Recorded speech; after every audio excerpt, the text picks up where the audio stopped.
হায়দরাবাদ টেস্টে ভারতের সাথে সম্মানজনক ড্র করতে পারলে সেটাও নাকি বাংলাদেশের জন্য অনেক বড় প্রাপ্তি মনে করেন ক্রিকেট বিশ্লেষকরা। তাদের মতে বাংলাদেশকে যথেষ্ট সমীহ করে মাঠে নামা উচিত ভারতের।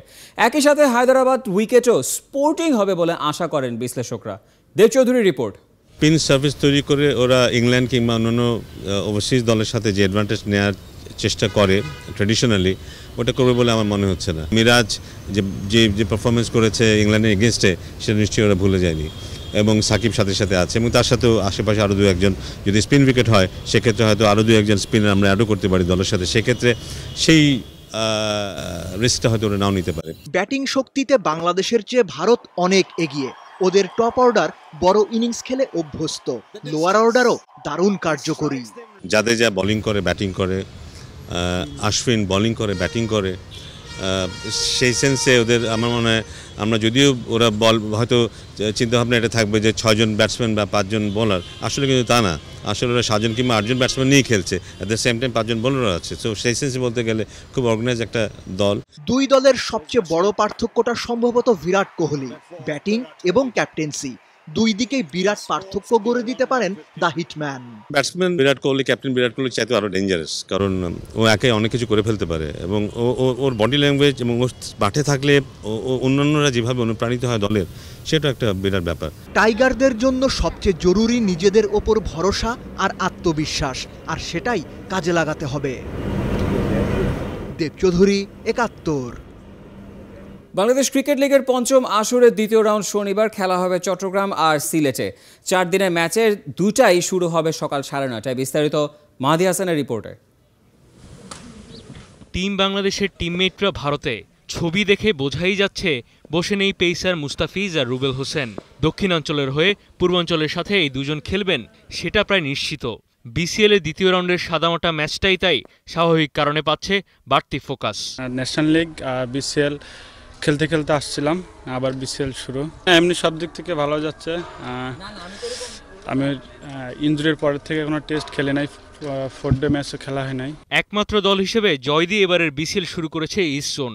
সেই ম্যাচে ডাবল 100 করা লিটন কুমার আর 5 উইকেট নেওয়া আবু জায়েদ রাহি দুজনই ন্যাশনাল ডিউটিতে। লিটন এবং রাহি দুজনেই চলে গেছে বাংলাদেশ টিমে, তো ওদের জন্য তো অবশ্যই না, এটা ভালো জিনিস। তো আমাদের আসলে ওইটা রিকভারের জন্য তো খেলবে, অথবা দুজন নতুন নিয়ে থাকবে, তারপর চেষ্টা করবে যে ওই জায়গাটা আসলে কভার করাতে একটু টাফ হবে, তারপর যতটুকু করা যায় আর কি। ডিফেন্ডিং চ্যাম্পিয়ন সেন্ট্রাল জোন এবারের বিসিএল শুরু করেছে হেরে। চট্টগ্রামে ওদের লড়াই নর্থের সাথে। সিলেটের মতো চট্টগ্রামের এই ম্যাচটাও শুরু হবে একই সময়ে, শনিবার সকাল 9:30টায়। মাহাদি হাসান, ৭১। বাছাই পর্ব টপকে নারী বিশ্বকাপের মূল পর্বে খেলার লক্ষ্য নিয়ে শ্রীলঙ্কায় পৌঁছেছে বাংলাদেশ নারী ক্রিকেট দল। শুক্রবার দুপুরে ঢাকা থেকে রওনা হয়ে বিকালে কলম্বোতে পৌঁছেছে টাইগ্রেসরা। 2 গ্রুপে ভাগ হয়ে 10টা দল খেলছে বাছাই পর্বে। বি গ্রুপে বাংলাদেশের প্রতিপক্ষ সাউথ আফ্রিকা, পাকিস্তান, স্কটল্যান্ড ও পাপুয়া নিউগিনি। টাইগ্রেসদের প্রথম ম্যাচ 7 ফেব্রুয়ারি পাপুয়া নিউগিনির সাথে। পরের দিনই ওরা খেলবে পাকিস্তানের বিপক্ষে। 10 এবং 11 তারিখ গ্রুপ পর্বের শেষ 2 ম্যাচে স্কটল্যান্ড ও সাউথ আফ্রিকার সাথে প্রতিদ্বন্দ্বিতা করবে বাংলাদেশের মেয়েরা। আসলে এটা আমাদের অনেক প্রতীক্ষার পরে এই টুর্নামেন্টে আমরা খেলতে যাচ্ছি। দলের কাছে চাওয়া থাকবে আমরা আমাদের বেস্ট এফোর্টটা, আমি চাই যে সবাই সবার বেস্ট এফোর্টটা দিক এবং আমরা যেন টপ 8-এ আসতে পারি ওয়ার্ল্ডের। শেষ দিনে শিরোপা জেতার সম্ভাবনা বাঁচিয়ে রেখেছেন দেশসেরা গলফার সিদ্দিকুর রহমান। বসুন্ধরা বাংলাদেশ ওপেনের তৃতীয় দিন শেষে লিডার বোর্ডের 3-এ সিদ্দিক। পারের চেয়ে 8 শট কম খেলা এই গলফার বলছেন শনিবার যে কোনো কিছু হতে পারে। সাইফুল রূপকের রিপোর্ট।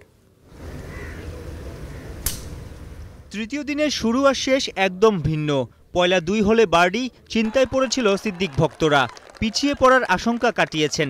ঘরের কোর্সে দ্রুতই ঘুরে দাঁড়িয়েছেন দেশের প্রথম পেশাদার গলফার। গোটা দিনে 6টা বগি, বিশেষ করে 18 নম্বর হোলের পারফরম্যান্স সিদ্দিককে দিন শেষে নিয়ে গেছে লিডার বোর্ডের 3-এ। এদিন 2 ধাপ উন্নতি, মোট পারের চেয়ে 8 শট কম খেলেছেন তিনি।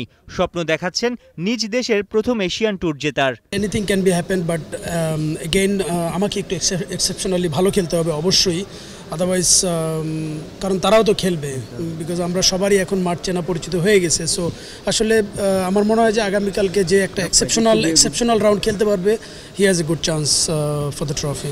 শুক্রবার ছুটির দিনে হেয়ালি ভাব ছিল না স্বাগতিক গলফার দুলাল হোসেনেরও। তৃতীয় রাউন্ডে 5টি বার্ডি ও 2টি বগি খেলে 10 ধাপ উন্নতি তার। বল মারছি ভালো, ঠিক আছে, এটা আনলাকি, একদম হলের সামনে এসে বসে থাকে বল, 4টা বল এরকম হচ্ছে, 4টা যদি পড়তো আমার বল তাহলে আজকে আমার 7 আন্ডার হয়ে যেত, 7 আন্ডার আগে 1 আন্ডার, 8 আন্ডার, টোটালি মনে করেন টপ 3-তে থাকতাম আমি 8 আন্ডারে। সিদ্দিকুরের চেয়ে 5 পয়েন্ট ব্যবধানে এগিয়ে থেকে লিডার বোর্ডে শীর্ষে থাই গলফার ওয়াটানান্দ। স্বপ্ন পূরণে শনিবার সিদ্দিককে দিতে হবে সর্বোচ্চটা, পাশাপাশি খারাপ খেলতে হবে প্রতিপক্ষদের। সাইফুল রূপক, ৭১, ঢাকা।